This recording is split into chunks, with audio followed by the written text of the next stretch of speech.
Hi friends, welcome to Salem Padma சமையல். இன்னைக்கு நம்ம என்ன பார்க்க போறோம்னா கொஞ்சம் டிஃப்ரெண்டா கேஷ்யூ லெமன் ஜூஸ். இது நல்லா டேஸ்டா இருக்கும். வாங்க போய் பார்க்கலாம். அதுக்கு முன்னாடி நம்ம சேனல் இப்பதான் புதுசா பாக்குறீங்கன்னா சப்ஸ்கிரைப் பண்ணிக்கோங்க. பக்கத்துல இருக்கிற பெல் பட்டனையும் கிளிக் பண்ணிக்கோங்க. இப்போ அந்த ஜூஸ் செய்ய தேவையான பொருள் பாத்தீங்கன்னா, நான் வந்து இந்த மாதிரி 8 முந்திரி பருப்பை ஒரு அரை மணி நேரம் தண்ணியில ஊற வச்சு எடுத்து வச்சிருக்கேன். அதுக்கப்புறம் சர்க்கரை வந்து ஒரு 4 டேபிள் ஸ்பூனு, 3 ஏலக்காய் தேவைப்படும். அதுக்கப்புறம் நல்லா ஃப்ரெஷ் லெமனா நான் இந்த சைஸில் 2 எடுத்து வச்சிருக்கேன். ஃபர்ஸ்ட் நான் இந்த 3 ஏலக்காயும் இந்த சர்க்கரையும் போட்டு நைஸாக அரைச்சிட்டு வந்துடுறேன். பாருங்க, இந்த அளவுக்கு பவுடர் பண்ணிட்டேன். இப்போ இதை நான் வந்து பவுலில் கொட்டிக்கிறேன். இப்போ இதே மிக்சி ஜாரில் இந்த முந்திரி பருப்பை போட்டு கொஞ்சமாக தண்ணி ஊற்றி நைஸாக அரைச்சிக்கலாம். முந்திரி பருப்பு பாருங்க, இந்த மாதிரி நான் தண்ணி ஊற்றி கொஞ்சமாக இப்படி அரைச்சி வச்சிருக்கேன். இதை நம்ம அப்படியே தனியாக ஒரு பக்கம் வச்சிடலாம். இப்போ இந்த லெமனை கட் பண்ணிக்கலாம்.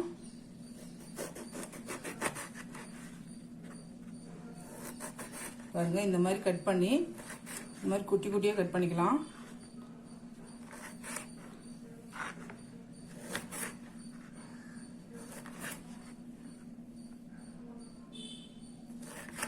இப்போ இதில் இருக்கிற விதையெல்லாம் ரிமூவ் பண்ணிட்டு இந்த லெமனையும் இந்த மாதிரி கட் பண்ணி எடுத்துக்கலாம். இப்போ பாருங்க, மிக்சி ஜார் எடுத்திருக்கேன். இப்போ நம்ம அதை கட் பண்ண லெமனை போட்டுடலாம். கொட்டை ஒன்று கூட இருக்கக்கூடாதுங்க. கொட்டை இருந்துச்சுன்னா ஜூஸு கசப்பேறி போயிடும். இப்போ இதில் நம்ம அரைச்ச அந்த முந்திரி ஊற்றிக்கலாம். நம்ம இதுலேயே வந்து லெமனோடய போட்டோன்னு வைங்களேன், அரைப்படாது. அதனால தான் நான் சின்ன ஜாரில் போட்டிருக்கேன்.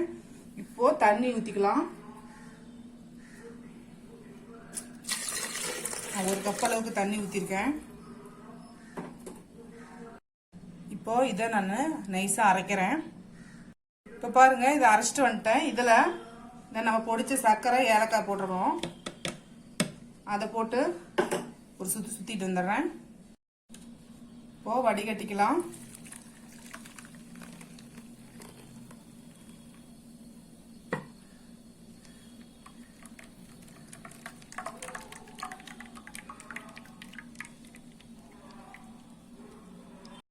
இப்போ பாருங்க, நம்ம ஜூஸ் ரெடி ஆயிடுச்சு. இது இப்போ கொஞ்சம் டேஸ்ட் பண்ணி பாருங்க. புளிப்பு ஜாஸ்தியாக இருந்தால் இன்னும் கொஞ்சம் தண்ணி ஊற்றிக்கோங்க. சுகர் பத்தினாலும் இன்னும் கொஞ்சம் ஆட் பண்ணி மிக்ஸ் பண்ணி வச்சுக்கோங்க. இப்போ நம்ம எப்படி சர்வ் பண்ணுறதுன்னு பார்க்கலாம். இந்த மாதிரி கிளாஸ் டம்ளர் எடுத்துட்டு ஜூஸ் எடுத்து ஊற்றிக்கலாம்.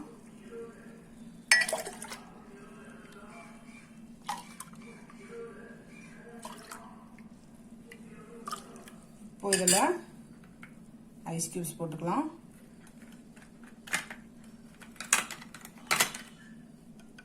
அவ்வளோதாங்க, நம்ம சூப்பரான ஜூஸ் ரெடிங்க. இப்போ பாருங்க, நம்ம செஞ்ச கொஞ்சம் டிஃப்ரெண்டான லெமன் ஜூஸ் ரெடி ஆயிருச்சு. இப்போ நார்மல் லெமன் ஜூஸ்னா வந்து கிட்ஸ்லாம் லைக் பண்ண மாட்டாங்க. இந்த மாதிரி கொஞ்சம் ஒயிட்டா நம்ம வந்து முந்திரி பருப்புலாம் போட்டு செஞ்சோம்னா நல்லா டிஃப்ரெண்டா டேஸ்டா இருக்கும். இது பாத்தீங்கன்னா உடனே குடிச்சுன்னு வச்சிருந்தாலும் குடிக்க முடியாது, நல்லா இருக்காது. அதனால மிக்ஸ் பண்ணி உடனே குடிக்கிற மாதிரி பார்த்துக்கோங்க. இந்த வீடியோ உங்களுக்கு பிடிச்சிருந்தாக்கா லைக் பண்ணுங்க, ஷேர் பண்ணுங்க, கமெண்ட் பண்ணுங்க.